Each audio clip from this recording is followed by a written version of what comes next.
Wednesday. Halfway there, boys. Friendship.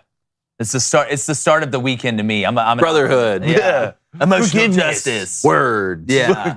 Great show today. Going to be hitting a lot of topics. We have call-ins. We have get off my lawn. Yeah. I do want to give another shout out to Riley Gaines for coming on yesterday. If you haven't checked out that interview, go check it out. It's great stuff. But guys, really quickly, I saw something on social media.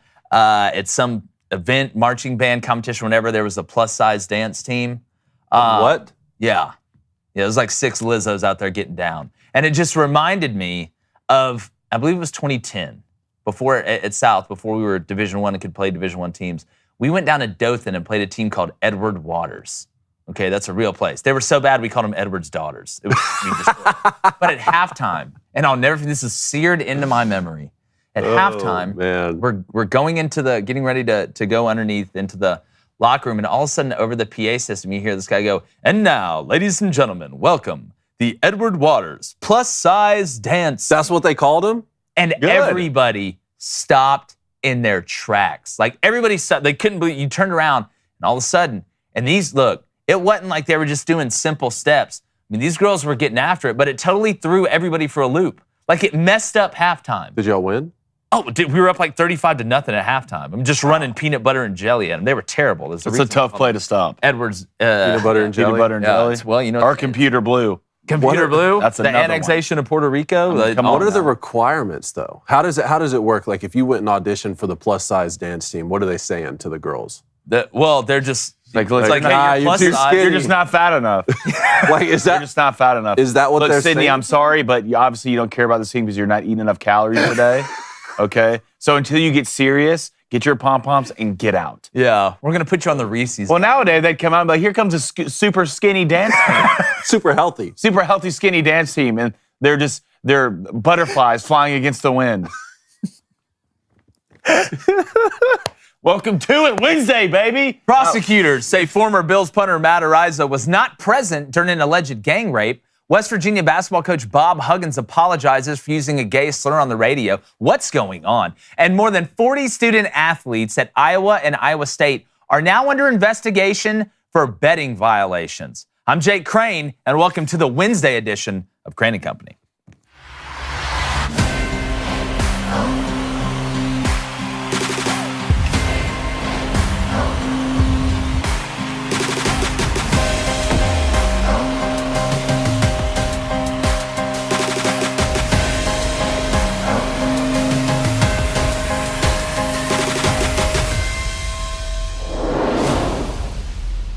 We had a huge development in the former Bills punter Matt Araiza's case that led to a witness and prosecutors not filing charges in a gang rape accusation that led to his dismissal from the team, stemming back to his time as the punter at San Diego State.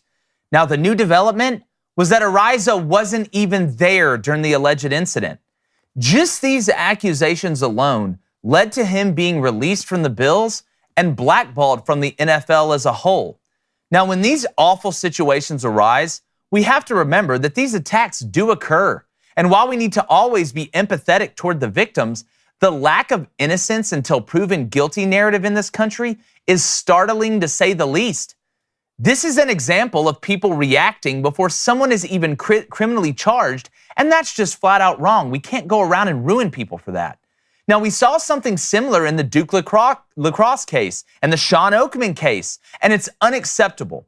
These false allegations have no counter because the person is relieved from their livelihood and nobody will touch them. The saddest part is false allegations not only hurt the accused that didn't do it, but hurts actual victims of sexual assaults because people start questioning the truth behind the attack after we continue to see people dropped before the gavel does. Now, what is the answer? To me, it's pretty simple.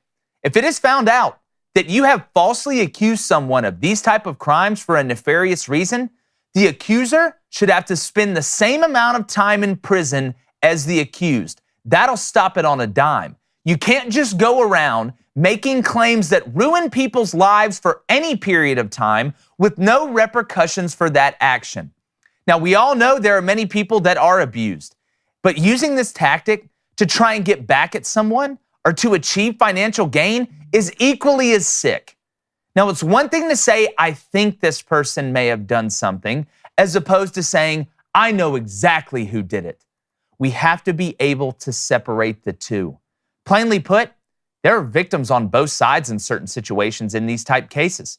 We see this in politics all the time as well. Oh, we don't like the guy? Let's throw a sexual assault charge at him. Neither Araiza or the other two San Diego State players were criminally charged, but the damage has already been done. We have to find a way to balance out the scale. And on one hand, prosecute the hell out of the monsters that commit these acts and the people who falsely accuse someone of doing this for any ulterior motive. If we don't have equal justice, we have no justice at all. Let's live out what those who set up this system before us intended. Innocent until proven guilty. Because without that, nobody's got a damn chance. I'm going to bring in David Cohn, former Michigan quarterback, my brother, former Western State, Colorado wide receiver. Guys, this is a subject that some people won't touch. But again, we're going to call it like we see it here and use common sense. I mean, this guy was found not only to not have done it, but not even he wasn't even there when the act took place. Yet he's immediately removed from the NFL. Yeah. To me, if I'm him, I am suing this person in San Diego State for everything that they have. And I won't stop until I get it, because it's sick in my opinion. Let's see if he does. It's a very unfortunate situation all the way around. Like you said, it's not the first time we've seen this, and sadly, it won't be the last time. I always ask this question, what sort of behavior do we incentivize in this country? Clearly, we disincentivize rape, as we should, because the punishment for that is severe. We have to disincentivize people for lying about situations like this, too, even though I understand it's a lot harder to just prove that someone and I'm saying is lying. Prove it. And honestly, honestly, let's wait for the details to come out even further, because this situation is probably a lot more nuanced than just a girl just completely fabricated the truth to try and get some guys in trouble. We still don't know all the rest of the facts of this case right here, but what is apparent is that this young man he was at the party but not present during the alleged rape incident that took place, which seems pretty important if you're accusing him of rape. A few other things here. The innocent until proven guilty. Obviously, that's a legal concept, so at least we're abiding by that from a legal sense here. It's not like he was arrested, or it's not like he was, thrown in prison without, having a trial or anything like that. From a PR standpoint, when it comes to losing your job, it does get difficult. I understand from a Bills standpoint or from any brand standpoint of not wanting to be associated. Like if you let this person stay with your brand and it turns out that they did the most horrific act they were accused of, you would get scrutinized for not releasing the player sooner, and the attempt to hide behind innocent until proven guilty would probably backfire on you later. Even though I do wish we would see the Bills and more of these brands step up and say, no, we are going to at least wait until someone is charged. Rob, this was 2 days after. You saw this was the Aaron Hernandez situation, I believe. You guys correct me if my timeline's off, but Aaron Hernandez was arrested for those murders, and then the Patriots released him, right? So at least there you have an arrest. A couple other things here. I've been to a lot of parties in college, so it may sound hypocritical when I say this, but go home. Go home. And I know he did end up leaving the party, which is why we even have this evidence now, but nothing good is happening after 10 p.m. I know you want to be out at parties and having a good time, and I had my fair share of them too. But, go home, be at home. You're a college athlete. Get ready for the next day. And then the last point is this video evidence. It sounds like the prosecutors have the video evidence from the sexual encounter from that night. And the videos not only don't show Araiza there, but it seems like the sex was consensual. Yeah. Why is it taking a year and a half to go through the videos? You can look at those the night of. It's what do they say? A picture is worth 1,000 words. I want to make sure that I'm specific here. I am talking about being able to prove that the person lied. And that the person made it up for nefarious or an ulterior motive. Because just like you got to prove someone's guilty on one side, you got to prove that they're guilty on the other side, and not necessarily in this certain situation. But we've seen this before multiple times throughout all lenses of our society. You don't like somebody, let's throw a sexual charge at him because that can ruin him. The Bills released this guy 2 days after this news came out. I understand saying, listen, we're going to put you on leave with pay right now. We've got to do our research and find out exactly what's going on, because you do have some rights as an entity that employs that individual to find out kind of what's going on. There is a way to kind of get there. But it's the knee-jerk reaction of, this person's accused, they're a monster. There it is, they're a monster. In the press, you see the headlines, punter accused of this, punter accused of that. And it's one of those things where I've known guys that this has been a tactic that's been used against them. I've known him too. And it's wielded as a weapon. And that can't happen. It can't happen. Well, yeah, I don't know if there's much left to say. I mean, after that, there's got to be accountability. That's what it is. It comes down to this. You have to see what comes out before you make a decision. And it's sad that we're to a point in society now that the Bills would have got bad PR for keeping them, right? For doing your due diligence and waiting for evidence to come out. And all the media members, all of ESPN and Stephen A. Smith, they're so quick to jump for a hot take or something like this. This is this guy's life. Yeah. You know what I'm saying? And I get it. I get it. Don't stay out till 10 past 10 o'clock at night. But, dude, you're in college. You're about to get drafted. You can go stay out if you make the right decisions and you hang around the right people. Yeah. The kid made the right decision and left? What else can he do?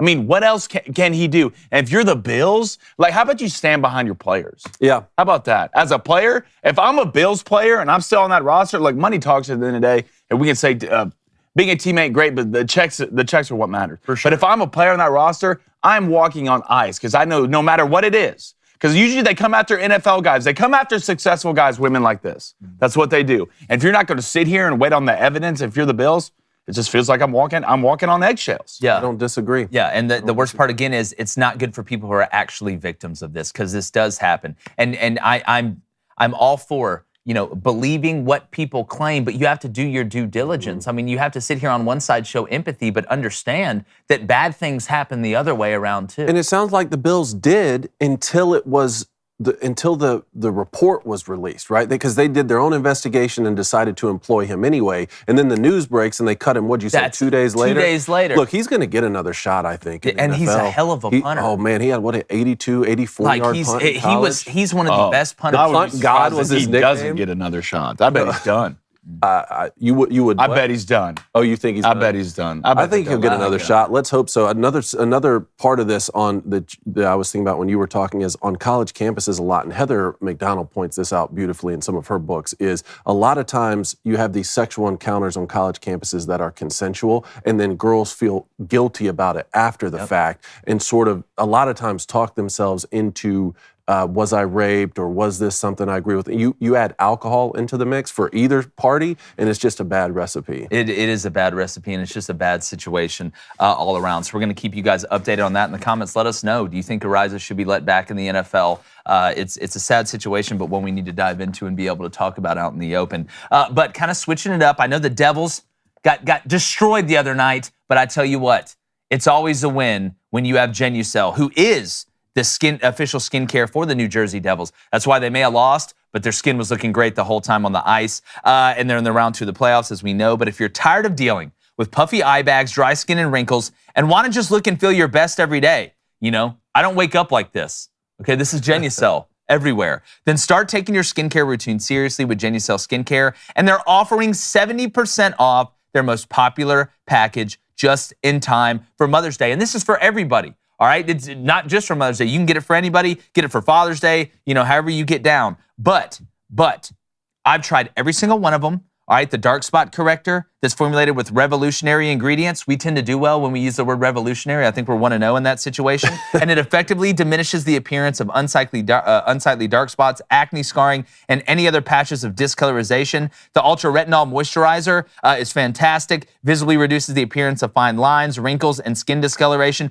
Turns you into Benjamin Button. All right, that's the best way for me to put it. So don't wait. Visit Genucel.com/booster. That's Genucel.com/booster to save over 70% off their most popular package, including dark spot corrector, ultra retinol, and under eye treatment. Every order subscription includes a luxury gift box with these 3 free springtime essentials just in time for warmer weather and free shipping. 70% off and free shipping. Wow. So go to Genucel.com/booster, GENUCEL.com/booster. Y'all know how to spell it. Get your skincare on because you got skin in the game. I've been using it for 2 months, but it's not about me anymore because Mother's Day is Sunday. It is, but it is about you. I mean, you're straight. You're glowing. Thank you. You're glowing. Wow. It's a good situation with facial Y'all too. there with you. Thank you. You can't. Blaine's rocking the facial hair, so you can't really tell underneath. It won't stop growing. Well, welcome to adulthood. No, I don't like it. Mine grows weirdly fast. So I don't like it. Well, you'd rather I could shave it all one day, wake up the next day, and I look like Santa. Well, that brings us to our Jeremy's Razor sponsor. That's exactly right. It's a great segue. Let's get to the Booster Club. Jimbo Eagle with a $20 donation. Jimbo, appreciate it, brother. Says, from Brian Banks to Sean Oakman, and now this situation. When are we going to hold women accountable who falsely accuse men of sexual assault? These situations make women hesitant who experience real trauma from coming forward. Yeah, it's true. It's a loss all around. It's a loss all around. Mm-hmm. Because on one hand, we know it does happen, then it looks kind of like the girl who cried wolf, I guess, because all these bad situations keep happening. It's an unbelievably selfish and evil act to falsely accuse someone of this, and that's why I think you should spend the same amount of time in prison as the accused would have if he was convicted of the crime you accused him of. Let's go to Mad Veg. She says, I disagree with the Bills' decision. However, this was a new player, not somebody who'd been in the organization for years. Hard to protect a player in an organization when you don't know them as well. I promise you, the way they draft these guys, they know what they ate when they're 3 years old on a Wednesday. Yeah, I believe in equal justice for everybody. I mean, I don't care if it's your rookie season or if you're there in your 10th year. Now, vets do get the benefit of the doubt in some situations because it is a proven commodity. But in this case, I mean, again, this is a human being we're dealing with. I don't think we prioritize how our justice system works or how people are treated based on how many years they've been employed by a certain entity. I understand what you're saying. I get what you're saying. I'm not saying that doesn't happen, but in theory, and I guess in fantasy land, not living in the real world, I wish it didn't happen regardless of rookie or vet. So, like when you guys were coaching, if you had like a fifth year senior or something like that, a guy you recruited, like there's a trust factor that is there, right? I know you. If he's on campus for 3 weeks and you just recruited him, sure, you did your due diligence, went to his house, met his mama and all that. But 5 years with a guy, you would know him a little bit better. I understand the point he's making. Yeah, I do too. Well, if this was a first-round draft pick running back, does that happen? I don't know. Well, it all comes down to how much money you're paying him. That's really what's going to determine how long the leash is. Punters matter. Texas said, never forget Baylor swept multiple cases under the rug to keep winning under Art Browse, an institution that won and gained funds enough to build a better football program from ignorant and sick people. Yeah, I want to make sure we don't throw Sean Oakman in there. What happened at Baylor was very unfortunate. And again, like I'm saying, there's examples on both sides, just like there is in tons of crimes. I mean, we see it. My whole thing is it needs to be equal. Right? The punishment needs to be equal if you falsely claim it or if the person actually did it. That's my whole point. Let's go to the DGD podcast. He says, not buying cone, going to parties. # stop the cap. He's not buying that I used to go to parties. No, yeah. He's right. Never been to one. Good. I'd love to be invited, though. Yeah, you're invited to my birthday party. Let's go. Let's do it. Let's go to Cole Frink, $2 donation. Appreciate it, Cole. He says, are the Leafs getting swept tonight? Yes or no? Yeah, I mean, how can I say no? Can't win at home. Can't win on the road. And the Panthers are plus money. I know. Panthers are plus money. Took that. Look, I wanted to believe in the Leafs. I did everything. I did the mental gymnastics. Hey, you can play free now. You got past the first round. Y'all just aren't good enough. Let's just be honest. The Panthers just beating you up.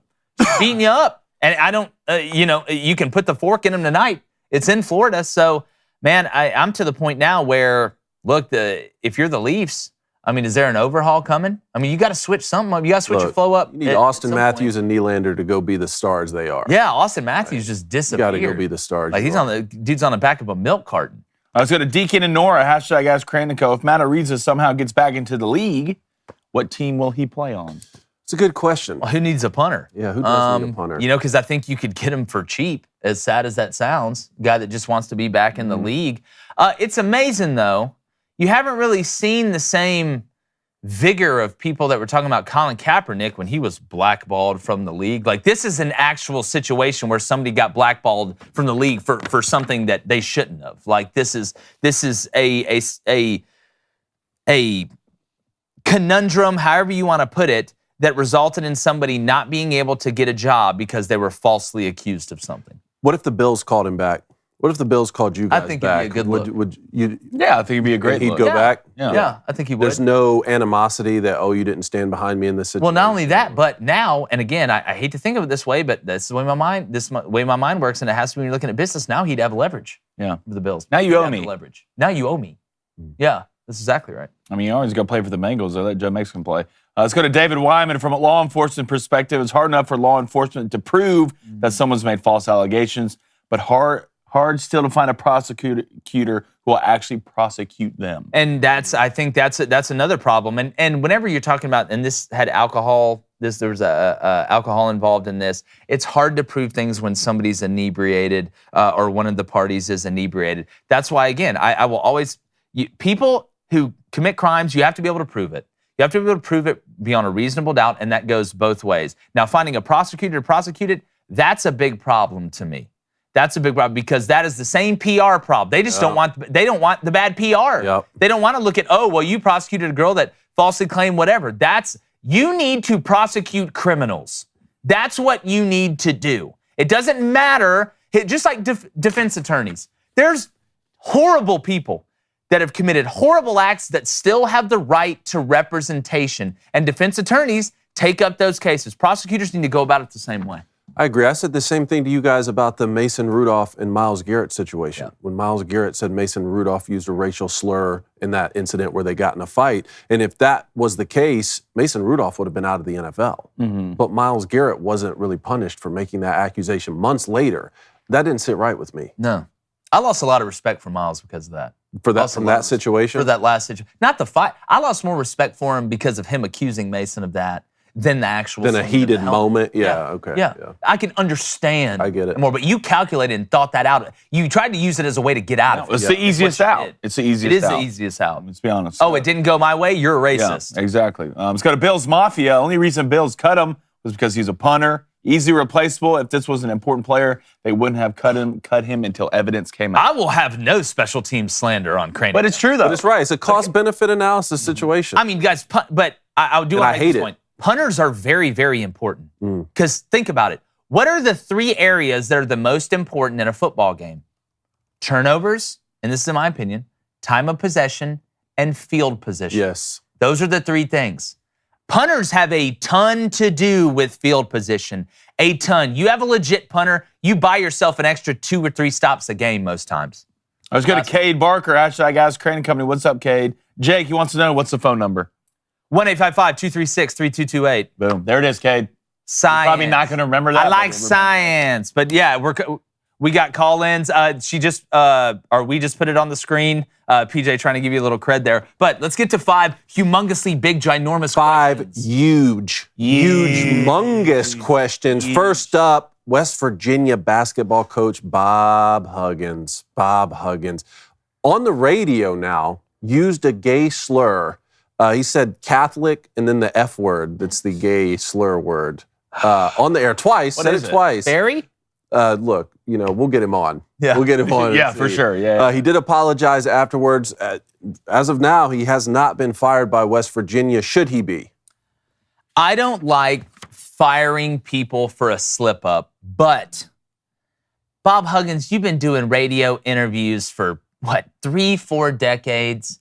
You know you can't say that. And I listened to the clip.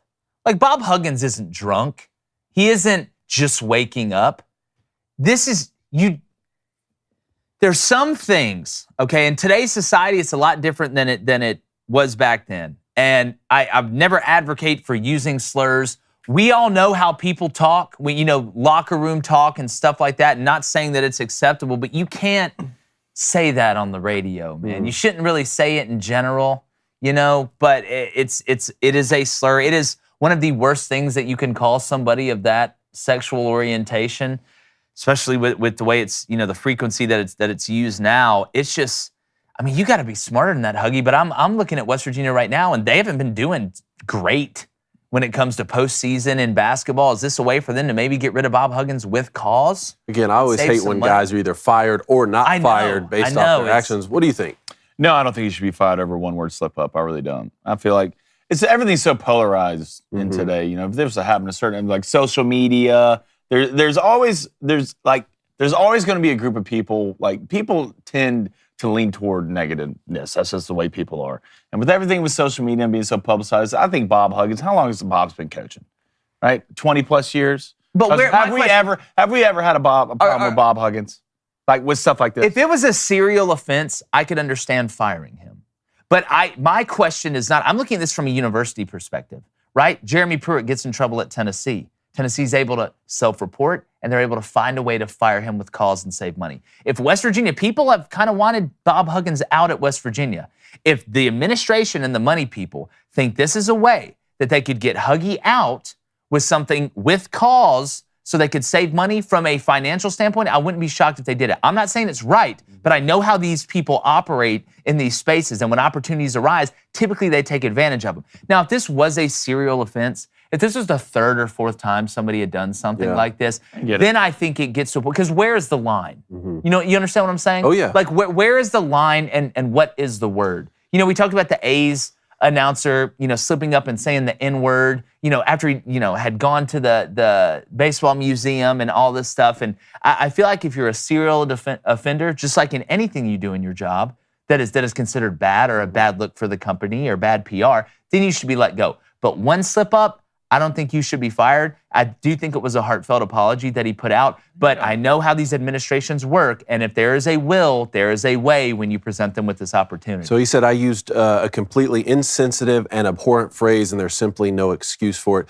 So this is why I'm torn on the issue, because if we start to police words, first off, which words can't we say? And more importantly, who gets to decide? Who gets to decide and say, oh no, that you can't say that word's so bad that you can't have a job again after that? Like, who gets to decide that? Because that's really where we get to a danger point, I think, in society. But on the flip side of that, I do think that there are standards unbecoming of a head coach, that's right? Like, if you're going to be a leader of young men, decorum. Yeah. So if West Virginia fired Bob Huggins, I don't think I would have a problem with it, just because you are the leader of the program and you need to set a good example, especially when you're speaking publicly. It wasn't a private recording that got leaked. You were on the radio, and you knew that you were on the radio. Yeah, and I think there's a difference between saying a slur of any type and then what happened with Alabama basketball and Nate Oates. You know, people were calling for Nate Oates to be fired. He shouldn't have been fired for what he said in the press conference. It was just a bad look and somewhat unbecoming of a leader. Oh, yeah. But that was a timing situation. That's a timing situation. Because they had just had the trial. Yeah, I saw some parallels on social media between that, and those two things are not comparable in my mind. No, I agree with you completely on that.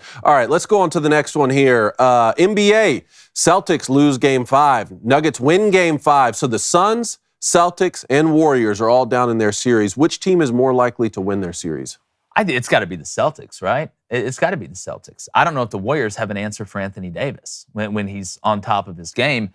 But Boston last night, I've got to give credit to the Celtics. I mean, James Harden didn't have a 45-point game. He had a solid game. He had 17 points. He had 10 assists and 8 rebounds. But Tyrese Maxey picked up the slack, shot 6 of 12 from the three-point line. But they got ahead of the Celtics, and they kept making shots. Look at the shooting percentages. That'll tell you the story of this game.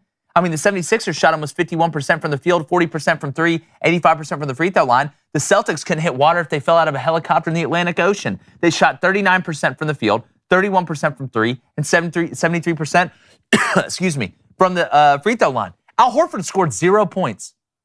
0 points. And he's a guy that has been a big catalyst for not only what they have done offensively, but from a rebounding and defensive standpoint.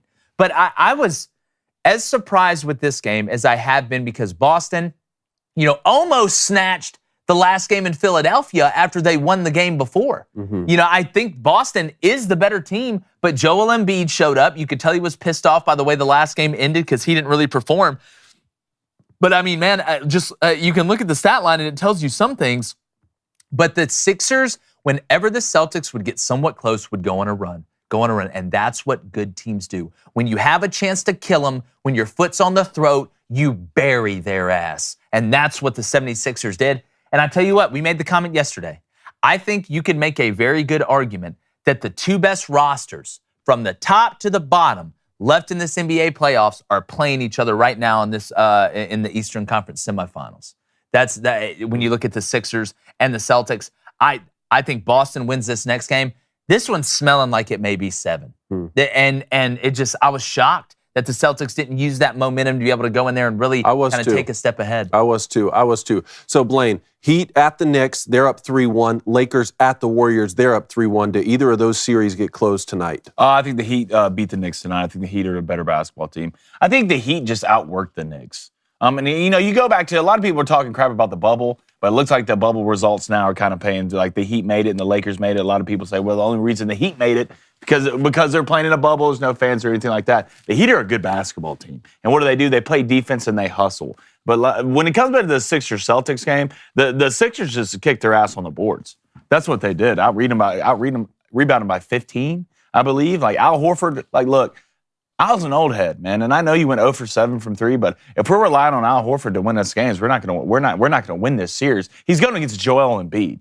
All right, and I know he scored 0 points, but he's played well this whole series. Sooner or later, like you got to have other guys show up. And right now, if Maxey goes off, Harden plays good, and Joel Embiid plays like an MVP, they can beat anybody. They literally can beat anybody. And I hope, because one, I love Joel Embiid not only as a player but as a person. I want James to get one, his Hooker. So I hope this Sixers team keeps playing like the way they're playing. Celtics, I don't know. It just looks like the Sixers are a more deeper team than the Celtics. Their bench is not that good. I want to run through this too. The starters from the 76ers last night. Listen to these rebounding numbers. PJ Tucker, 7. Tobias Harris, 11. Joel Embiid only had 7, but when you kind of find out why, because everybody was getting rebounds. Tyrese Maxey had 7. James Harden had 8. House Jr. had 5. Hell, even Melton got 2 boards. Then you look down at like Blaine brought up with the Celtics, Jason Tatum had 10.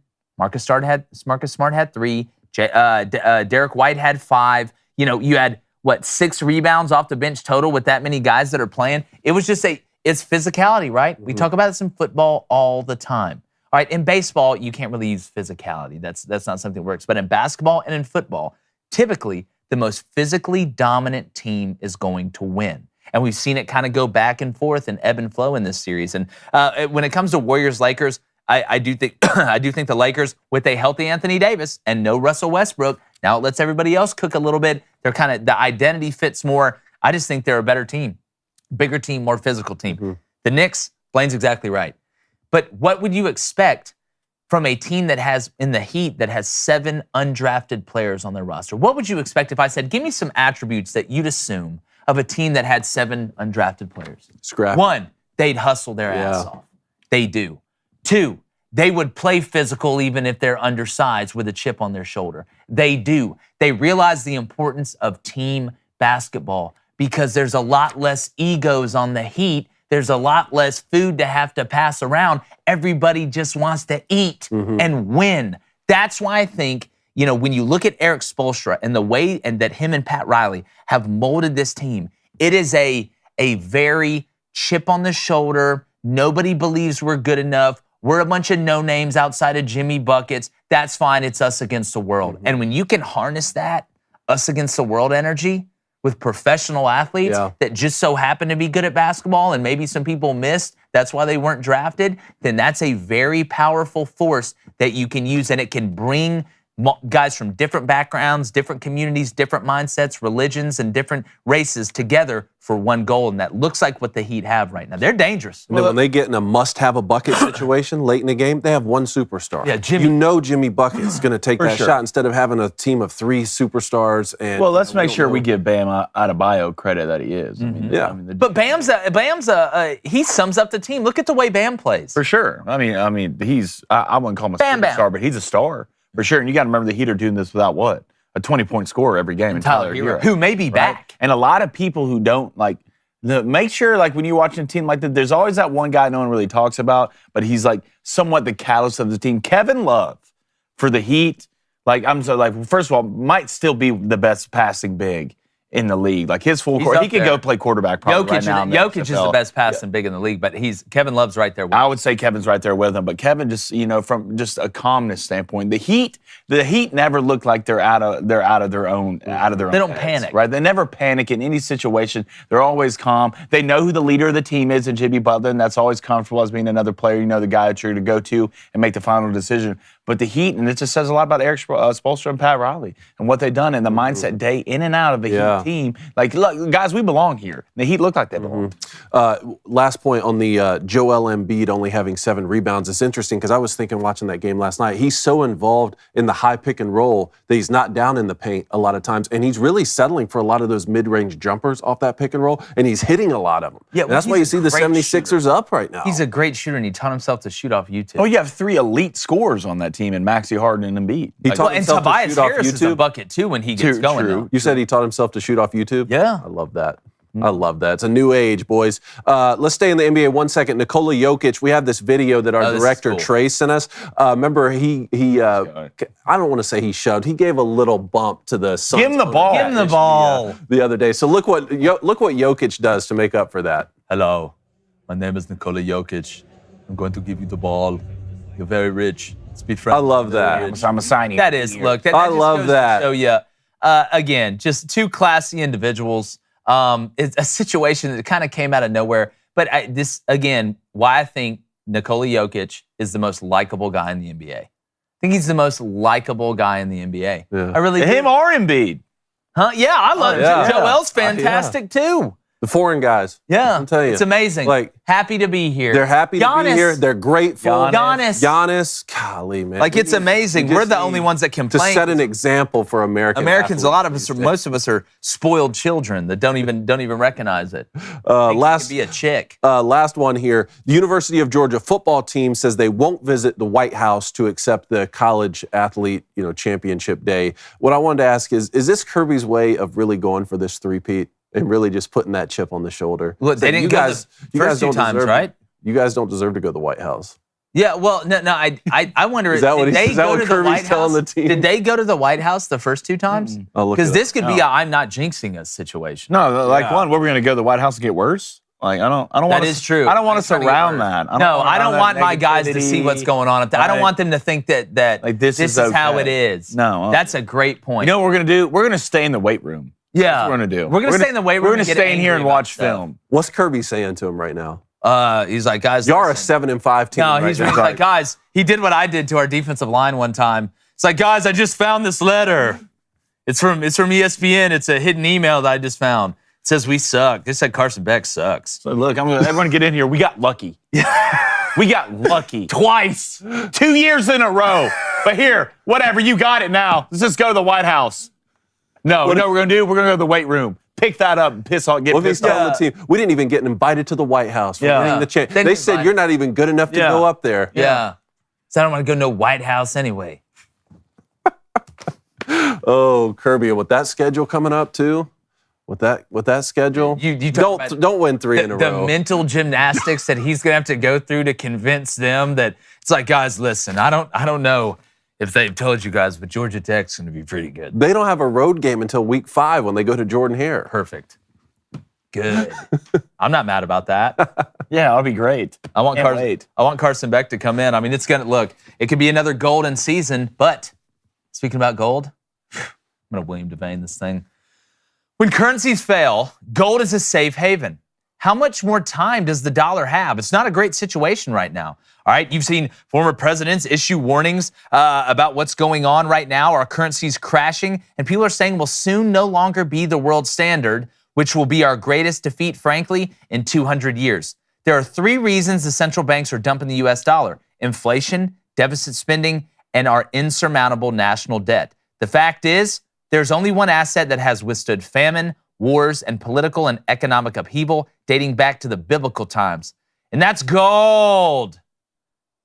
Birch Gold can help you own gold in a tax-sheltered retirement account. That's right. Birch Gold will help you convert an existing IRA or 401k, maybe from a previous employer, into an IRA in gold. So when currencies fail, use gold as your safe haven. All right? They have an A+ rating with the Better Business Bureau and thousands of happy customers. So you need to text BOOSTER, BOOSTER, to follow me here, 989898. That's BOOSTER to 989898, and you can get your free info kit on gold. Again, text BOOSTER to 989898. It's the truth. Nothing's lasted longer than gold. It's just, and in the times we live in right now, I'm looking outside.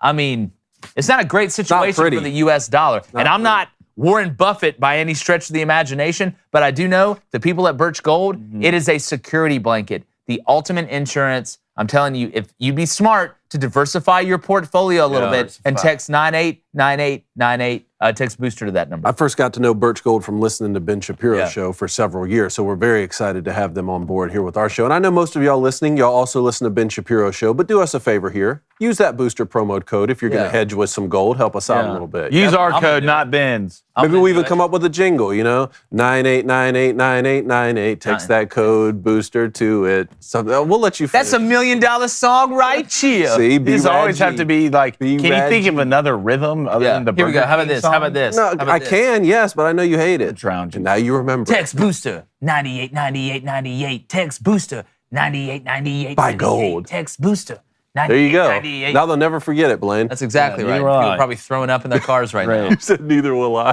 right, let's go to Steve Action Figure Frenzy. $10 donation, guys. Wow. $10 richer. Steve-O? All right. God, I'm going to turn that into gold. Evie says, what about... Send gold.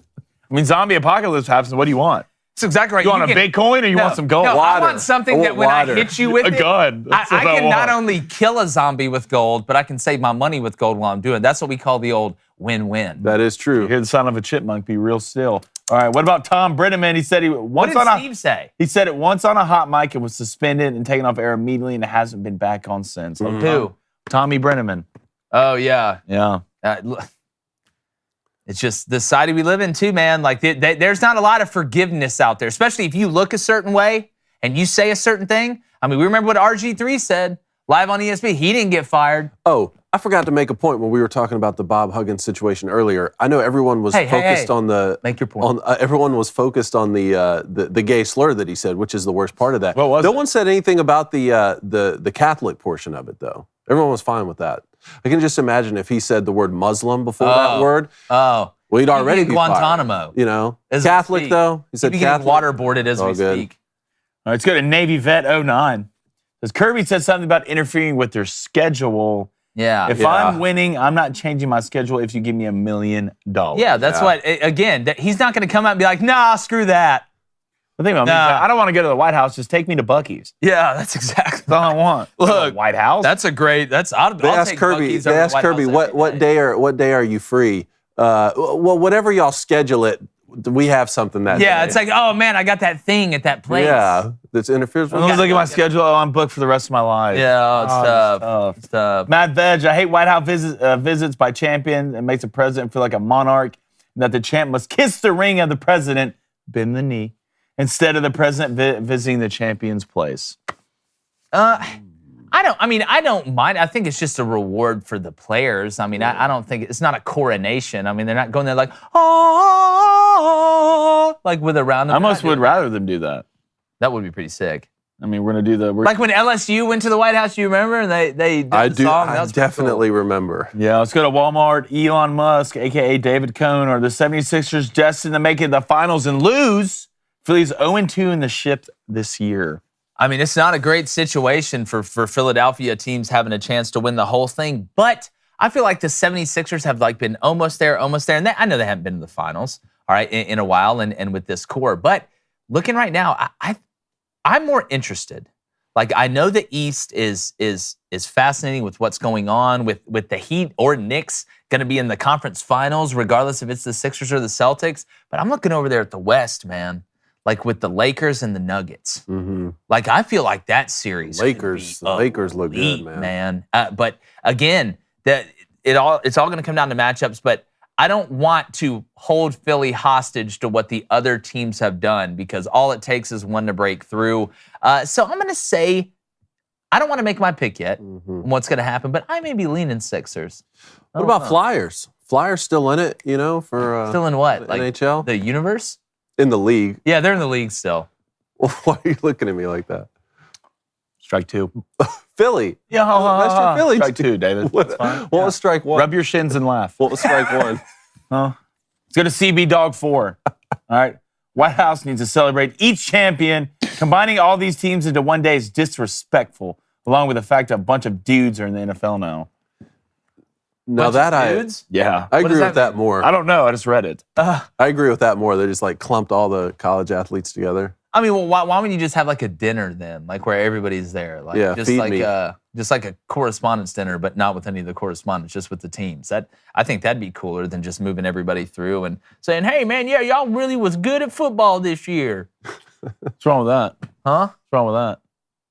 What do you mean? What's The wrong? way you with that? said that. It's like, I don't there's like- something I- wrong you with the know, Southern accent? Or There's like, first off, you don't ever come at me with That's that what you again. did. We're You made from it the sound South. stupid. You All made it right. sound stupid. Oh, really? Yeah. Hey, speaking What's of my Blaine presidents, impression? speaking of presidents and sports, tell them about what we got dropping this Oh yeah, weekend. Saturday special. AIs came up with former presidents as head coaches, and we recorded yesterday, and it's hilarious. You guys, it's going to be our Saturday special. It's hilarious, especially the Abe Lincoln one. Oh man. I'll go ahead and tell you, he's in the ACC.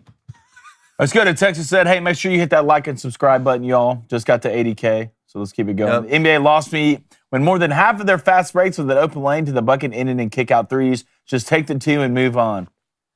Texas said, Come on, man. Come on, man. I agree with him. Of course you do. You're 100 years old. It's like kick it out. Yeah. The corner 3 is the easiest 3, and when you get the corner 3 the most, fast breaks. 3's worth more than 2? Yeah. Muscle weighs more than fat? Hey. Lunch is canceled. Go up of and hustle. posterize that thing, you know? I mean, I don't mind that. You know what's cooler than that? Extra points. Yeah, do it twice. Win. Dunk twice. I want to win. Remember, Dunk we're twice. taking your calls, 1-855-236-3228. Do we have any donuts? Because if not, we need to get together. Yeah, we just got one from Cole Frank, so let me read it and quit pointing Okay. at me so aggressively. Thank you. What kind of pass was that? All right, are you going to do some on-the-field reporting this year? Cole Frank, $5 donation. Hey, guys, are we going to do that? I wouldn't be shocked if we did anything. I will say this, got those SEC Media Day credentials yesterday. Yeah, we did. And your boy might be at a race coming up. Well, we'll see, you know, on the track, on the racetrack reporting. And Maybe in a doing it now. If you use our code at Good Ranchers, you use Booster, you can have a chance to go to the Indy 500. We're technically on the field here on the grass. That is turf true, and area. we're reporting. Yeah, And we it's are time for you to reporting. report, because there's a lawn. Oh, yeah, Dave, there's a lawn that needs to get cut. Yeah, here you go. Over here on Every the turf. Wednesday, if you don't know, if you're just now joining us, and if you haven't hit that like button, please do it, because I don't understand why you wouldn't just take 3 seconds to How do much that. you like your house?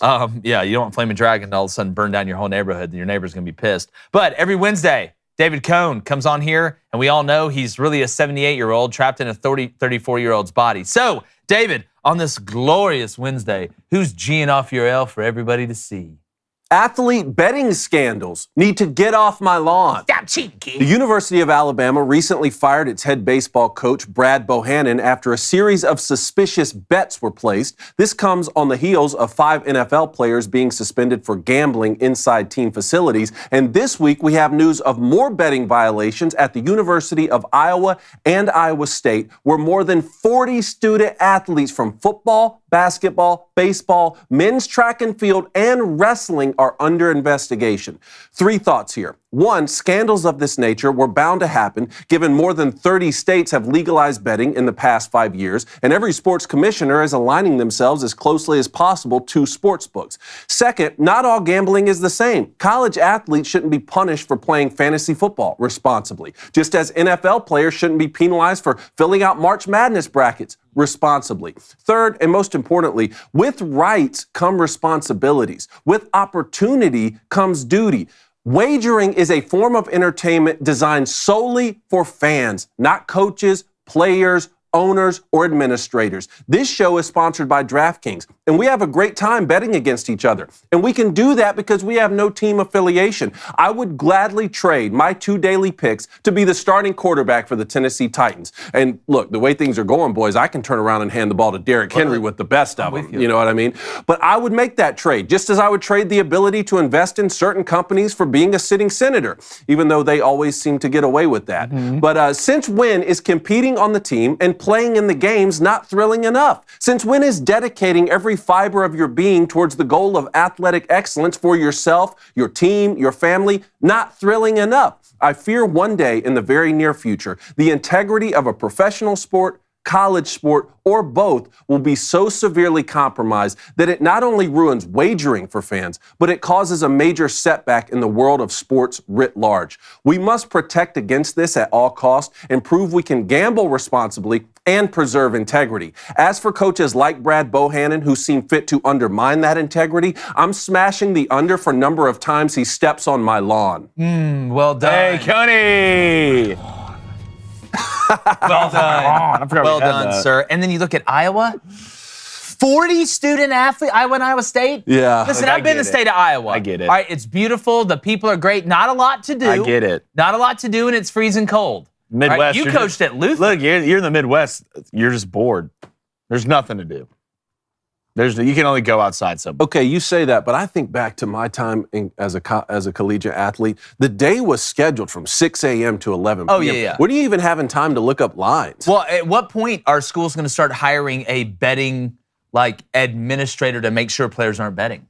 At what point does that become a position where they're like, all right, hey, just want to let you guys know, we had trainers I'm not saying specific places, they used to come up after practice when everybody's on a knee and say, hey, last week I had a dream. I had a dream that at some point this week, somebody's going to get tested for something. I just had a dream. Just had a dream about it. Like, there's ways that players get told things are happening. Like, at what point does somebody go up there and say, all right, hey, guess what? This is Rick. Rick works for the FBI, okay? And Rick's about to tell you guys what's going to happen if you bet on these games. Because this isn't a joke. Yeah. All right? And again, bring the hammer on these people early. You have to set the tone early on this thing. You have to set a precedent of this is totally unacceptable, and you will be punished to the fullest extent. Not just being kicked off the team and things like that. I mean, there are some significant, but think about the people, all right? Because these people can affect the game. It's like referees, right?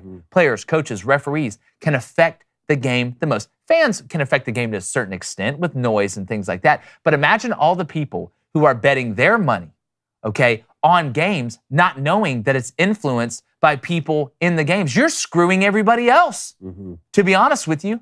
So everybody who's not in on it, it's like insider trading. You're screwing everybody else. I meant what I said. I think it's going to get worse. I think we're going to see a situation where a sport is compromised or a team or something like that, and I hope not. It does sound like with Iowa and Iowa State, though, at least initially, that no games were fixed. This wasn't a fixing situation. And that, again, when I was in college, I filled out a March Madness bracket every year since I was 15. Yeah, we need to be careful about over-punishing these things, because then you're just going to, it's sort of like the NIL talk. Because the NCAA didn't do the right thing for so long, now all of a sudden we just open the floodgates, right? So, I mean, we need to have very specific rules and follow those rules. But if the integrity of these games start to be compromised, I fear that how stupid do you have to be not to realize you're going to get caught? You're doing it electronically. You're not going to the bookie in town like you used to be back in the day who works for the Bonanno family and dropping a bet on you guys to cover. Well, it depends on what state you're in. Yeah, it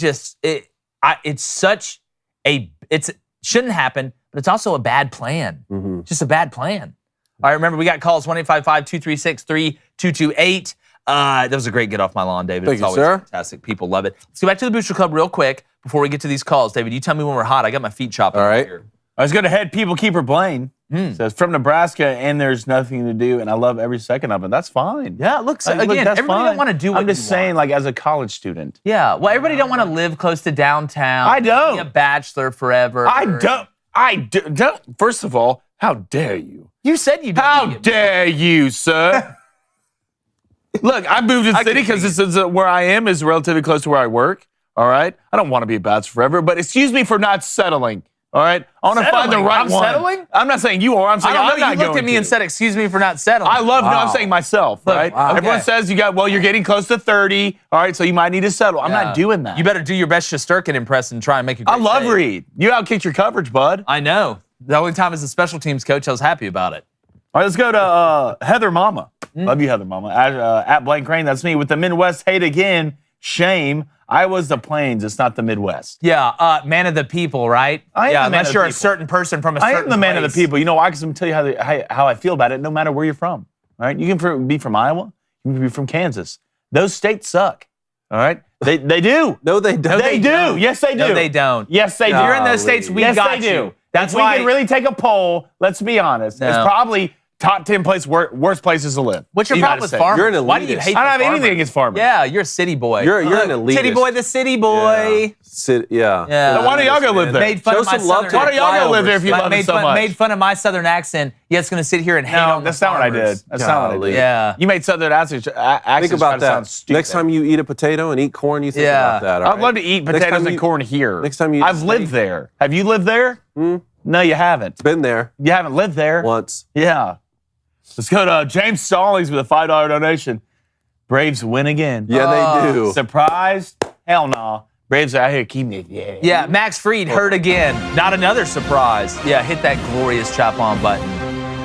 Verlander in start 2 for the Mets today after he got absolutely, shelled in his first outing. What Scherzer do last night for you on your fantasy? He did nothing. He got scratched because he has neck spasm. Because he's a cat. Yeah, it's got that just... It makes sense. You're on one this morning. It makes sense. You're on one this morning. That black rifle must be doing you good. You're on one this morning. Big actually got up and ran this morning. What from what? The police. From what? Ran from the police. But I made it here. All right, let's go to Rico Delgado. He said, Rico, was he the one that was the contrarian yesterday in the chat? Yeah, love it. Rico, look, we love dissent, man. We love dissent, even though I think you're crazy. I don't know where the comment is, he said, but I'm pretty sure I remember what he said. He says, drive from Illinois to Iowa, and that's why Iowa sucks.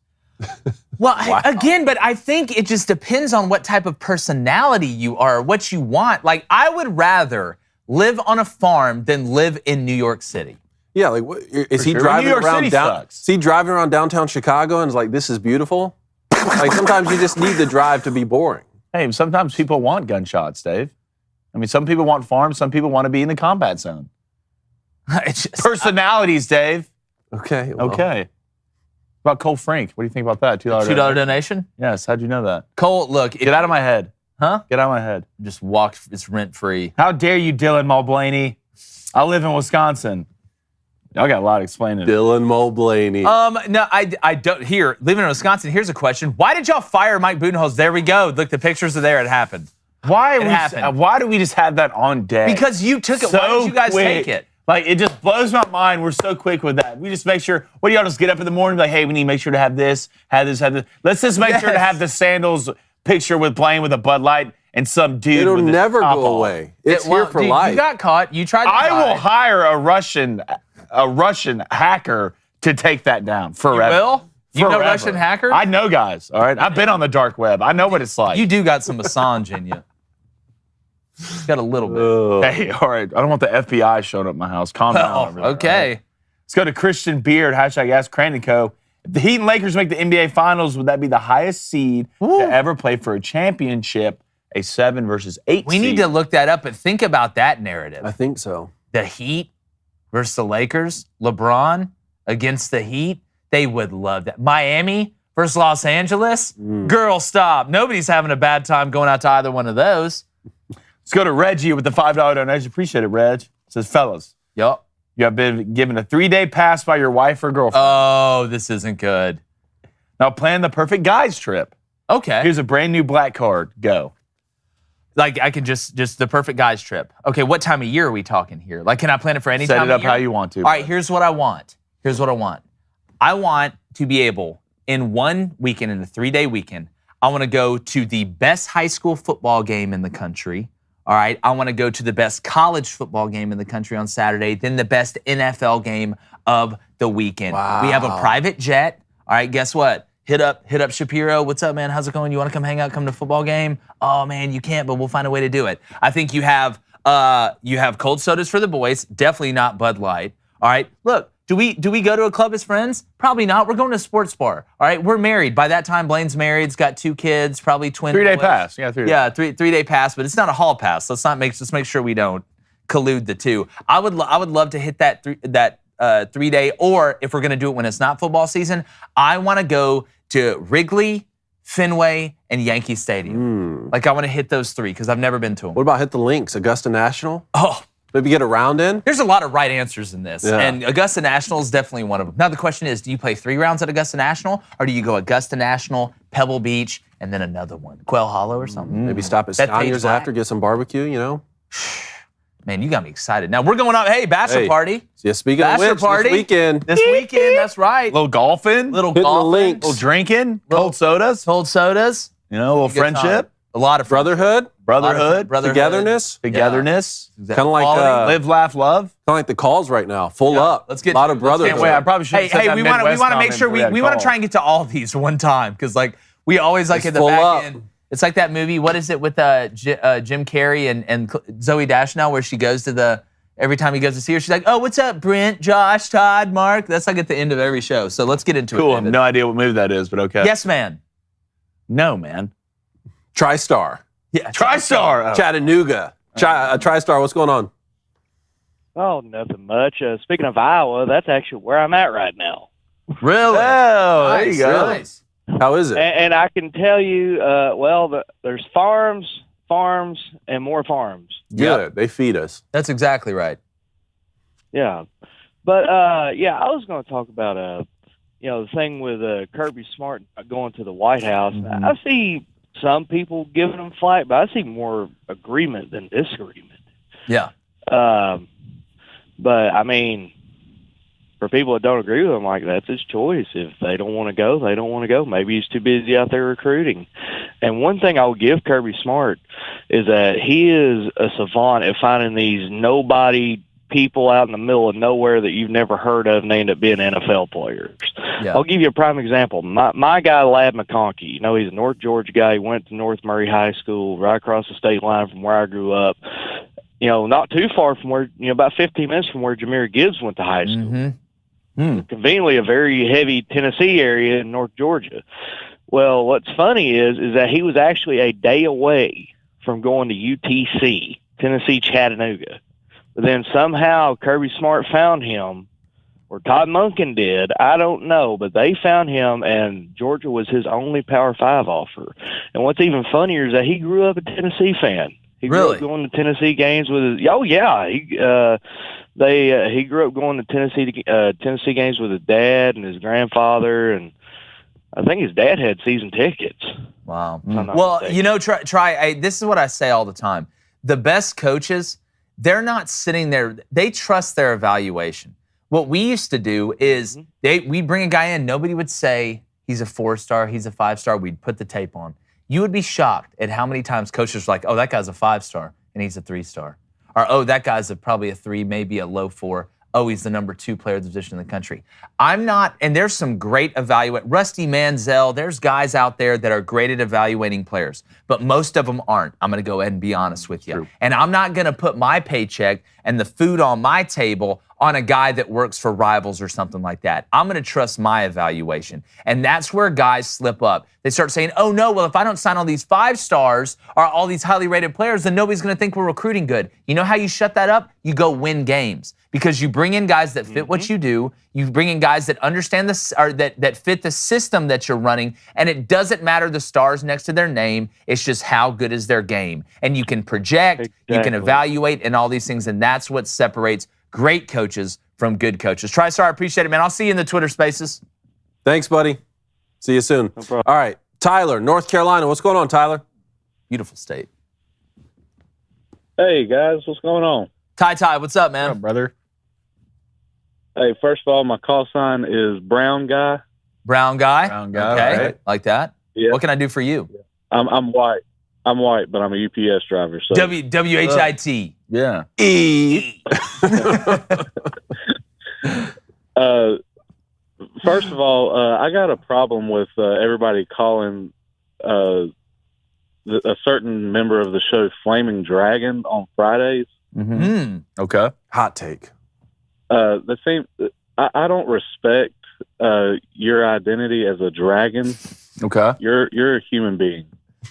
So Can you hear what he said? He said he doesn't respect your identity as a dragon. You're a human being. You're a human being. Oh, is he misgender? Is he misandering? Well, I'm a dragon on Fridays. I just wish y'all would slow down, UPS driver. Geez, I drive 1,000 miles per hour. I was hitting it yesterday. Who goes to 80 miles per hour over railroad tracks? All right, now to my real question. What do you got? I don't think that the Braves are as good as we think they are. I think they're you're right. All right, Tyler, thanks for your call, buddy. Make sure you go. No, I'm just kidding.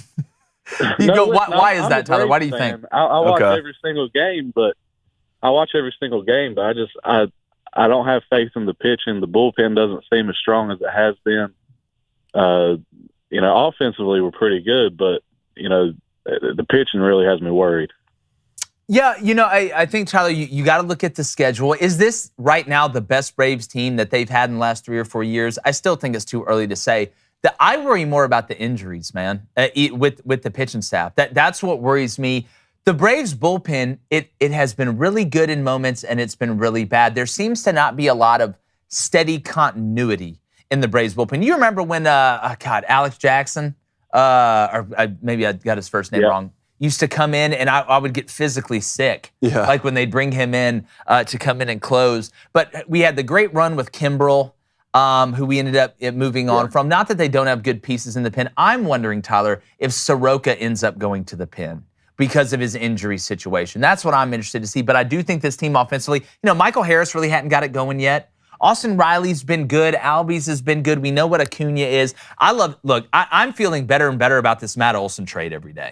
Every day I'm feeling better and better about it. But you know as well as I do, man, it's a marathon, not a sprint. If you're feeling the same way about 3/4 of the way through the year, then I think we do have a problem. I will say the Braves are the only team, not that they've just played NL East teams, the only team in the NL East with a winning record right now, which I'm going to be honest with you, that doesn't upset me. And Alex Anthopoulos has my trust now. He has I think my this trust. Braves team is further along than that 2021 team was when they won the World Series because of those moves that Alex Anthopoulos made at the trade deadline. Yeah, that's what's going to be see what pickups they make when you find out who's really in and who's really out. But Tyler, you're always in, man. We appreciate it. Shout out to the beautiful state of North Carolina. Go Braves.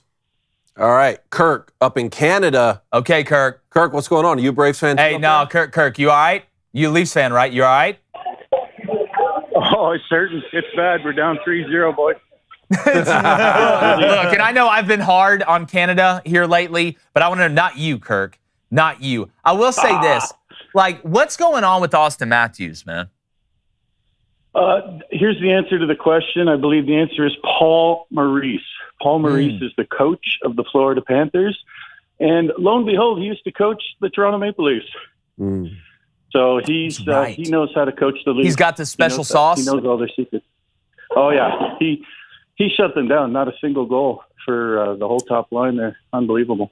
Yeah, but Kirk, I want to ask you, I know you called in and asked us a question, but I don't talk to Canadians a lot. Not that I don't like them. I just don't talk to them a lot in the state of Tennessee. But are you satisfied, like, with getting past the first round? Like, was this just house money? Or are Maple Leafs fans legitimately pissed? Because I look at the following that the Leafs have, and the Leafs are like the Beatles, man. Yeah. Oh, yeah. No, you ask NHL players, like, which, you go to Vegas, you go to Montreal, you go to Florida, where do you see, away teams? It's always the Toronto Maple Leafs, always the blue and white fans all over the place. So, yeah, I don't know. I've been thinking about what you just said. Like, am I happy to go to the second round? No, man. It's we want to hoist that cup. It's been too long. Yeah, I mean, and you guys have tradition as well. So, I mean, it's not like, the standard is lower. Speaking of traditions, which NHL team was the last team to come back in the Stanley Cup playoffs down 3-0, boys? I would say that would be the Toronto Maple Leafs. You would be right, sir. Yeah. What year was that, Kirk? Survey says, oh, yeah. What year was that, Kirk? Oh, you were going to ask me that, weren't you? It was 1942. Wow. That's a year. Boy, that was an interesting year, wasn't it? Hey, at least you are the ones that did it. Yeah, that's a Bell bottom. I forgot to give you my call sign the last couple of times I called in. It's Wendell Clark 17. Wendell Clark Okay. 17. We got you, brother. We got you, man. Look, keep the faith. You've done it before. Listen, was it during World War II? Yeah, but it looks like we're going to World War III, so it may be time again, brother. Yeah. Did you say? Hold on.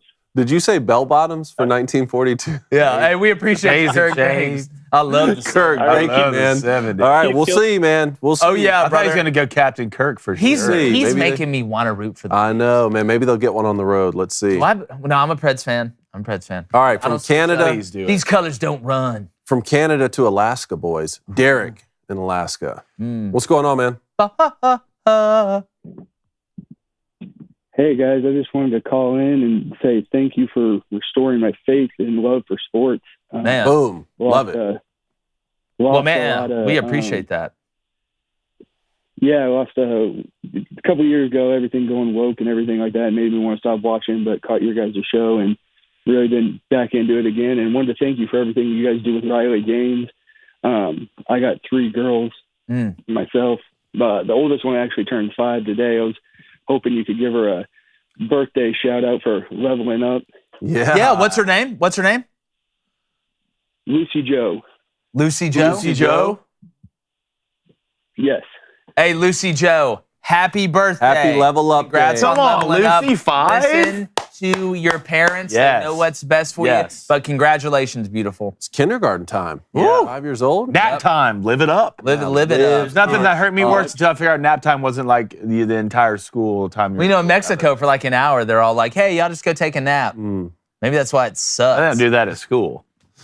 Do it at the border. Okay, that's true. Yeah, she'll be starting kindergarten in the fall, and she's starting her second year Little League T-ball this year, and I'm coaching her team, so getting ready for that this weekend. Oh, That's dude. awesome. man. T-ball's the best. And you know what? Girls can play against boys in T-ball. You know what I'm saying? Like, that's not what we're up here arguing. But, man, as somebody with 3 daughters, you understand, you know, the things that Riley's talking about and what we're trying to fight for this craziness. Because, again, you want your girls to have a fair shot to be able to achieve what they want to do in athletics, because it's such a great haven for people to be developed and molded and learn life lessons. Yeah, no, exactly. And that's why I support you guys and everything that Riley's doing. And I'm going to do whatever I can to make sure my girls have a fair opportunity and they don't have to play against boys in sports. Yeah, it's ridiculous. But Derek, man, we really appreciate that. That's the best compliment you can give us is the one that you gave us. That's what we want to do. Whether it's, you know, people left because of the woke stuff, or that they demonize a group of people depending on what you look like and give advantages to others depending on what you look like.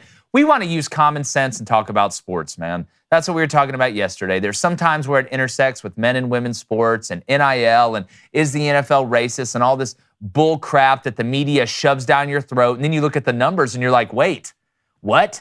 Like, this isn't even remotely close to what's really happening. So, Derek, we really appreciate that, man. Thanks, Derek.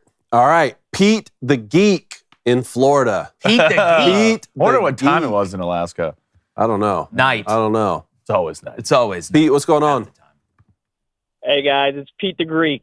Oh, Pete the Greek, Sorry. Dave. Yeah, Hey, I just read what Jake. Hey, Jake, we've had the distinct pleasure of speaking on similar topics together. So, oh, right, just this gonna Twitter ask you guys space, a right? question. Twitter space. Yeah, That's right. That's Yep. right. That's right, my friend. Hey, you guys are doing a great job. Amazing. This is OG type call in. Oh, really yeah. appreciate it. It's man, a great I appreciate format, it. by the way. Thank you, Hey, man. Look, thank we're you, just, man. it's like that show on ABC, man. This is us. Here it is. That's it, man. That's it. That's great. You guys are really great. I really appreciate this. I'm going to spread the word Thank you, Pete. with my followers, obviously. And Yeah. the question is for you guys. So, you know, I'm a homer. I'm an FSU guy. Norvell, what he's doing with the portal. So what is going to be the balance? What do you guys think is going to be the balance, portal and recruiting for the future? Because there is kind of a little bit of a balance that you have to have now to be successful. And we saw that with TCU this year, making it to the Final Four. So I just wanted to get your guys' take on that and tell you I appreciate you. Jake, drop by maybe Friday, listening to our collective guy. And all the best, guys. Appreciate Definitely. you. Pete? Well, Pete, man, thanks, brother. I know we're going to talk again. You do a great job covering Florida State as well. Everybody needs to check out Pete. He does a great job. Here's what I say, and I talk about this a lot because I get this question a lot. How do we approach the portal? How do we do it the right way? Well, to me, it's circumstantial, right? Because a first-year Hugh Freeze is going to use the portal differently than Jim Harbaugh is right now. Because and the best way I can describe it is this. You don't want to build the whole ship out of the portal, all right, once you're established. You want to just plug holes in the boat, right? Like, look at what these top teams do. Oh, our left tackle's gone. We can go get a proven guy that we know is a good player. Let's go get him. A great corner, Trey Amos from Louisiana, just went to Bama. Really good corner. They needed one. They found one, a guy you can plug in and play. Early when you take over a job, you have to use it because you got to win quickly nowadays. Yeah. It used to be 3 cycles. Now it's down to 2. You have 2 years to show that you can win. The transfer portal has kind of sped that process up and given you not an advantage, but since it is 2 years now, it's kind of on equal footing. But by year 3 or year 4, if you're just using the portal more or as even as you're using high school recruiting, I don't think that's a recipe for success. You can get away with it in basketball. You can get away with it in baseball. But sports that requires more than one dominant player to be able to win a game at a time, it's not going to work. And in football, it's not going to work. So year 1, you want to flip that house quick, right? You see what Auburn's doing in the portal. Got to upgrade the offensive line. Let's go get a lot of them. Got to make the quarterback competition. Let's go get one. Need wide receivers in the wide receiver room. Let's go grab some. Need edge rushers. Give me 2 of those. We'll go out here year 1 because the promises and the high school development is a huge piece. Yeah. You're not going to go out in the portal and find 9 left tackles and be able to pick from all these different guys to be able to come in and help. You have to develop some positions. So by year 3, if you have great high school development and you can go make that mercenary portal move and bring in a guy to help you bridge the gap in between the developing high school players at an important position and being able to upgrade the roster quickly, that's how you approach it. But it's all circumstantial. Year 3 is different than year 1. But I would rather have more high school development down the road than relying on the transfer portal because, again, it's a market, right? You can only get what the market bears. Yeah. And that's just how it always Yeah, be. no doubt. I agree with you on the early coaches for sure. I still think we're going to see new rules and new parameters put in place before it really gets solidified. At least I hope that we see that. NIL plays a big part of this too, because you can still see some of those top programs that have all the money in the world as they're utilizing these collectives can go get these other players after they've already proven themselves in college. So Alabama can go get a Jahmyr Gibbs, right? A Jamison Williams type player from other schools. I still think there are going to be more rules put in place. I don't know how NIL is going to impact that as we move forward, but the two of them together, this Wild Wild West style with the transfer portal, it's even worse than that, though. And this is why I was talking with someone the other day. It's worse than that because at least in the NFL, you have to abide by a contract. That's true. Right? Like it's almost unlimited free agency. At any moment, a kid you recruited and developed, like you're talking about, can jump in the portal just to leverage himself and to try and make more money, even if he plans to stay at that Well, school. that's where I would use NIL as a contract saying, if you're going to take money from me and I'm going to pay you have to be at the university I support for at least 2 years. That's common sense. Why isn't that already being done? Because and we don't have the rules in place. Well, they act like football players are the most oppressed people in the world. Like somebody's forcing them into camps where they got to go play football. Mm-hmm. Like we act like this isn't a luxury. You don't have to play, buddy. Yeah, you don't have to. A lot have of to guys play. will take that spot. You don't have to play. What do you think, Blaine? No, I think y'all hit it on the head. I mean, we're not. Who knows? Look, I mean, with the portal, I don't know if there'll be a balancing act. You have a better chance of betting hockey. Yeah. Like, I don't know. Thanks for the call, Pete. Appreciate it. Pete the Greek. The Greek. Greek. You called him a right? geek. Huh? Dave. You called him a geek. I called him by the name I thought he was, but I do apologize. You called him a geek And twice. it won't happen again. Okay.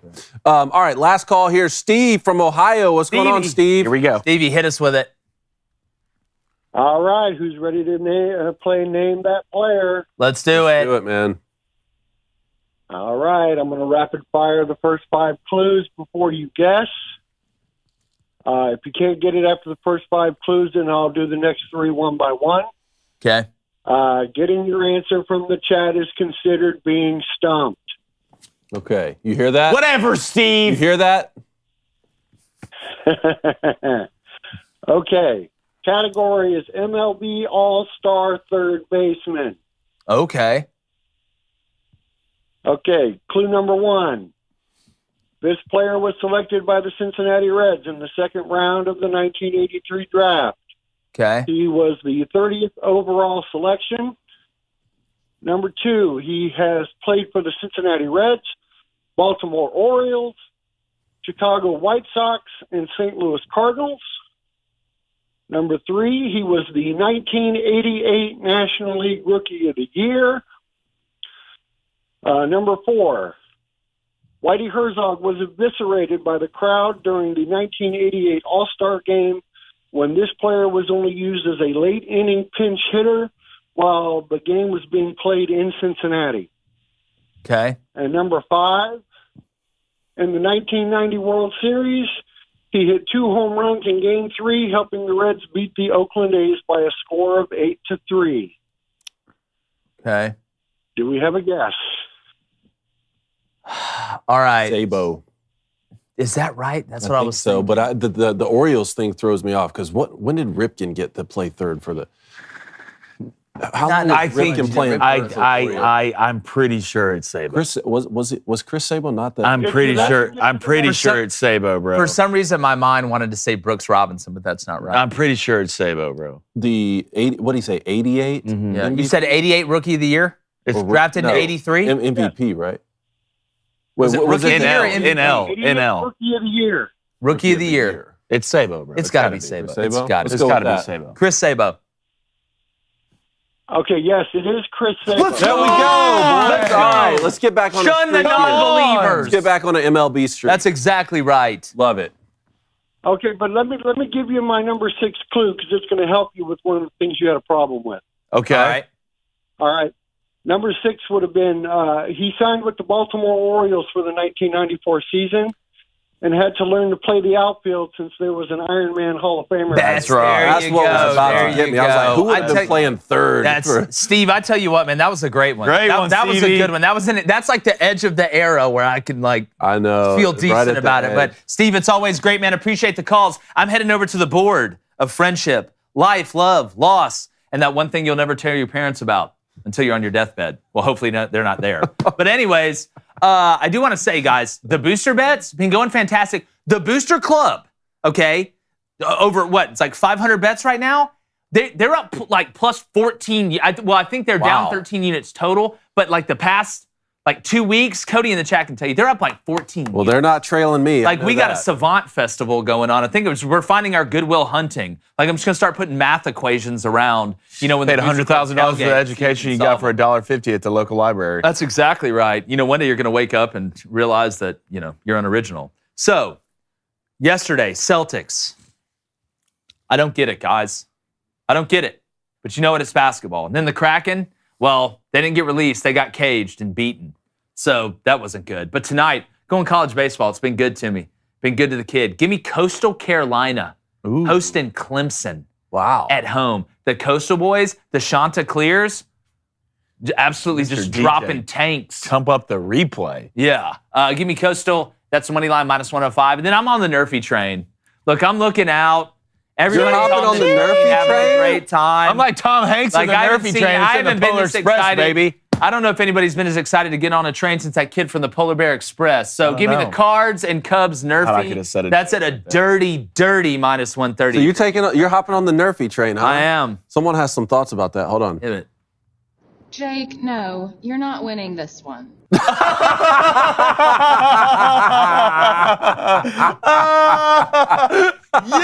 I didn't even know we had that. Beautiful. We need to hit that more often. Talk about We need to hit that more often. Enemy lines, boy. Yes. The audio team went behind enemy lines. Oh God, I got PTSD. I get it. Boy, that was funny. There's a phone call happening at about 8:08. I got some questions. All right, boys, here are my two picks. You know these aren't going to hit, so run the other way. I'm going to take the Heat plus 7.5 and the game under at 219.5. That's plus 115. And then the Blue Jays money line, minus 110. I think Alex Mona's on the mound, maybe. Okay. Maybe shove Dude, for a isn't little it? Who are they playing? Because it's a hell of a pitching. Yeah, it's a good pitch matchup. It's Manoah and God, tell me who they're playing. I'll tell you. I was looking at it this morning. I almost took it as a Nerfy. Yeah, but it's Zach Wheeler. Zach Wheeler. That's Wheeling right. and dealing, baby. Zach Wheeler, 4.26 ERA. Actually, no, it's Gosman on the mound. That's right. Gosman. Kevin's had a great resurgence. Remember, he went to the Braves, kind of lost it for a little bit. Come get your gauze, man. Yeah, he's like, look, here's the sinker. Congrats on your ground ball. All right. Look, I'm staying on the Nerfy train. I'm staying on it the entire month. I'm not getting off of it. All right. Right now, I mean, give me the Mets Reds. Hunter Green on the mound. He throws it 130 miles per hour. And Justin Verlander's on the mound. I mean, look at his wife. He's a major league pitcher. If he runs for president, I'd vote for him. Give me the Nerfy minus 110. Then, hey, I'm going to stay where I need to stay in this Rangers-Mariners You've game. been just zeroed in on this. As long as Ty France doesn't get up there and freak out the first at bat like he always does, okay? I'm staying with the Nerfy. Minus 130. Still two solid guys on the mound. Hey, I'm gonna hop on the train. I can't escape I'm gonna pull up to your house late at night, probably 2:30, 3:30. The train's gonna come out. No one's gonna hear it but you. If you believe in the Nerfies, you'll hear the train. Come get on the train. I'll punch your ticket. Who's sitting next? Wait. Are you Polar Bear Expressing this thing for real? Like you're Polar Bear? Did you say Polar Bear Express? Yeah. It's the Polar Express. What did I say? Polar Bear Express. Come sit down. Come sit down. But you're saying if you really believe in the Nerfy train, look, like we'll pull up your house. You'll hear the bell? Yeah. You'll hear. Yeah, but it's not the bell. It's me saying, Nerfy train. Nerfy train. Just come walk outside. Doesn't matter what you're wearing. This morning, dog. All right, we'll punch your ticket. Oh, my God. We'll have cigars, anxiety, a lot of TVs. You know how it goes. Can I get up front? You can't drive. Huh? I want to drive the train. You can't drive the train. Choo-choo. I'm driving the train. Ace is going to take the Lakers plus 7 on the road to Warriors and the Panthers plus money. God, I should have taken that bet. It's not too late. It's never too late at plus 105. Oh, all right. Booster Club.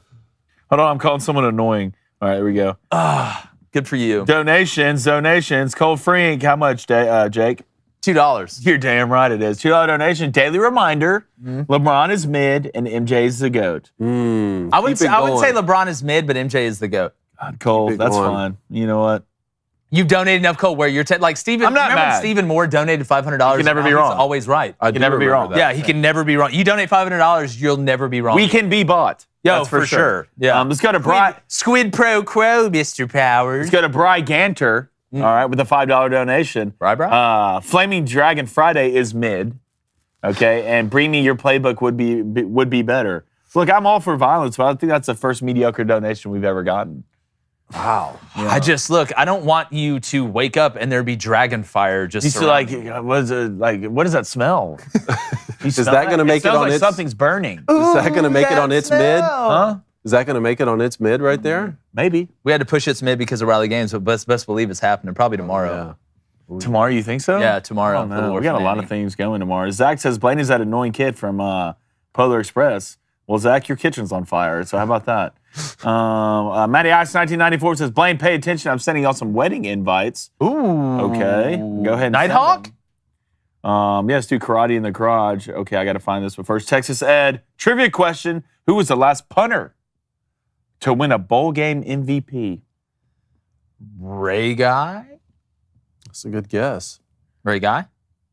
No, I don't know the answer. He just asked the question. All right. Well, then I'm right. Yeah. It gets the Ray Guy. Okay, Stephen Wilcox. I'm going to find it, man. It's something about his son. Okay. Okay, he's playing in the AAU league. Yeah. Okay. He is 12 years old. Yep. And he's 6'1". Wow. Oh, okay, I found it. Stephen Wilcox. Can I get a shout out for my son Eli and his AAU basketball team? Quest out of Lansing, Michigan. Okay. Last tournament of the season is this Saturday. He is 6'1" at 12 years old, and he is dominating kids. First off, congrats. That's awesome. Second off, Eli, you said his name? That's his son's name. Hey, look, the height, you keep working on stuff you can control. Use it to your advantage. Become a better ball handler. Do the things that separate big guys at the highest level from the other ones. Don't be a one-trick pony. Don't just be a tree that sways in the breeze, that gets rebounds and putbacks. Be an all-around player. Eli, you can do it. I'll always trust that AAU team out of Lansing, Michigan. Hey, there you go. Just don't go to Michigan State. Yeah, you may end up owning the Suns or something. Let's go to Brian. Let's go to Brian Ganter with another $2 donation. He says, "Come find me." Is this a drag? Is this going to be find Dragon on me. Dragon What do you Crime? mean, come find me? I know exactly where He's you a are dragon already. slayer. Yeah, Blaine That's what it actually is. knows where you're at right He's now. a dragon slayer. He's trying to get to you. Why don't you quit calling people geeks? Okay. Look, man. Yeah. Yeah. Look. Nerd. Pete's hurt. Huh? Pete's hurt. Pete the Greek. Oh, it was the control room's fault? Why don't you just say that, Dave? Because I don't like throwing people under the bus like you. You're honorable. Yes, you do. You're- You know? you're a Don't gentleman sit and a here and snob. lie. My shoulders are broad enough. I'll take the blame. All right, you do got some broad shoulders. Let's go to Trevis Augustin. Hot take. Hot take. All right. Sports analysis are too quick to call NBA players surefire Hall of Famers. For instance, Stephen A. Smith was calling AD a Hall of Famer before he's ever won a first championship, and no MVPs or DPOYs. I just feel like we rush into these things. Yeah, we do, and because people love these arguments. I think where the problem is surefire. I think there's a big difference between potential and surefire. I think we have to understand the difference in the two. Anthony Davis is a potential Hall of Famer. Let's make no mistake about it. His ceiling's that high, but there's a lot of guys that have had high ceilings. All right, and they haven't lived up to it. So potential and surefire. We got to make sure we be careful when we're using those adjectives to describe them. All right, Freeway Jared, $5 donation. He says PJ appreciation.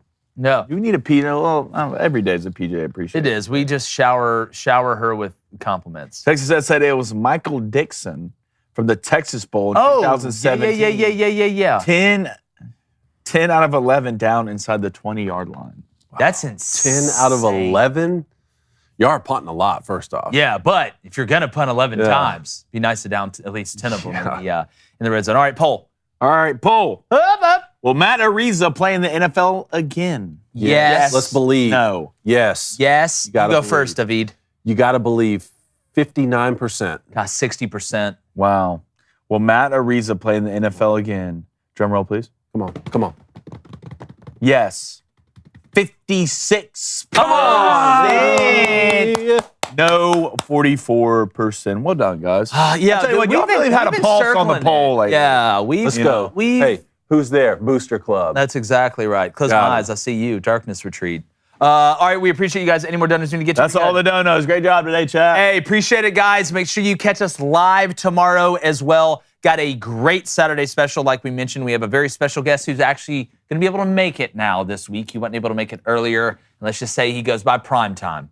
He's not the head coach of Colorado. And he's caught up in a little bit of controversy right now. But hey, guess what? We talk to everybody. We appreciate y'all. Check us out on all social media platforms. And like the chances of the Celtics winning the series, we're gone.